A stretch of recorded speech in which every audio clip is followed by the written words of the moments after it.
தொழில்துறை அமைச்சர் பிஎஸ் கோயல் தலைமையில் கூட்டணியுடைய பேச்சுவார்த்தைகள் இனிதாக நடைபெற்றது.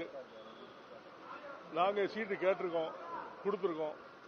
10 சீட்டு வரைக்கும் நாங்கள் கொடுத்திருக்கோம். நம்ம பேச்சுவார்த்தைகள் இனிமேல் நடத்துவாங்க. கொடுத்துட்டு வந்திருக்கோம், பேச வேண்டியிருக்காங்க. நல்லபடியா முடியும் நம்புறோம். இல்ல நாங்க வெற்றி பெறக்கூடிய தொகுதியை மட்டும் தான் கொடுத்திருக்கோம். நாங்க கேட்கிற தொகுதி தான் கொடுக்கணும். நீங்க சொல்ற தொகுதியில நாங்க நிக்க மாட்டோங்கிறத பதிவு பண்ணிட்டு வந்தோம். ஆனா நாங்க கேட்கிற தொகுதியை கொடுப்பாங்க நம்புறோம். இந்த பேச்சுவார்த்தைகள் சுமூகமா போச்சு.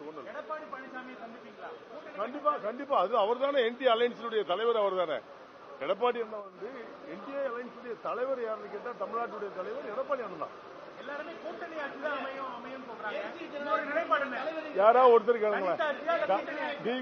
சொல்லலாம், யாருக்கு சொல்லணும்? யாரா இப்பதான் சொல்றேன். இந்த குழப்பறதுல வேலையா இருக்கீங்களா? யாராவது ஒருத்தர் சொல்லுங்க.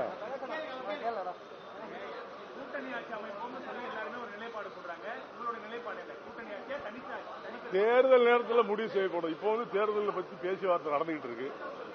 கூட்டணியை பத்தியோ அதை பத்தி இப்ப சிந்திக்கவே இல்லை. வெற்றியை மட்டும் நோக்கி பயணம் பண்ணலாம்னு இருக்கும். அவ்வளவுதான்.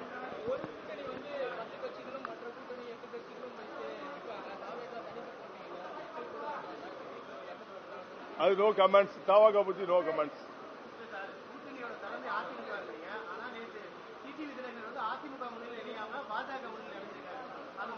இல்ல பாஜக தலைமையில் அவர் இணைஞ்சாரு சொல்ல.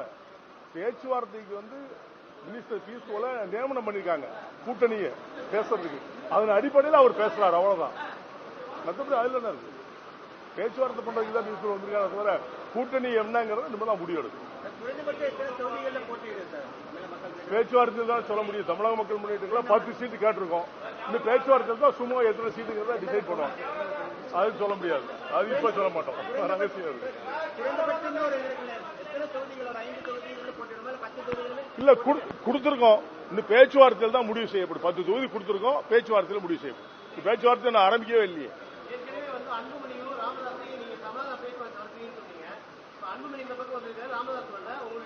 அப்பா புள்ளியும் சமானம் பண்ணதுல எனக்கு பெருமையா நினைக்கிறேன். அது அரசியலா நான் பார்க்கல.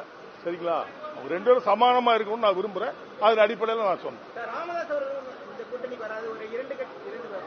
அது அவர்கிட்ட தான் கேட்கணும். எங்க வாராரா இல்லையா நான் எப்படி சொல்ல முடியும்? இல்ல அது நீங்க இப்ப முடிவே எடுக்கலையே. அதுக்குள்ள நீங்க முடிச்சிருக்கீங்க போலுங்க. பத்திரிகையாளங்க முடிவு எடுத்துருக்கீங்க போலுங்க. இன்னும் முடிவே எடுக்கலையே. இப்பதான் ஸ்டார்ட் பண்ணிருக்கோம். வந்துட்டே இருக்காங்க. இனிமேதான் ஸ்டார்ட் தான் பண்ணிருக்கோம். முடிவு எடுக்கல. எப்ப வேணாலும் எந்த கட்சி எங்கேயும் மாறலாம், எங்கேயும் வரலாம். அது இப்போ வரைக்கும் சொல்லவே முடியாது. பார்க்கலாம்.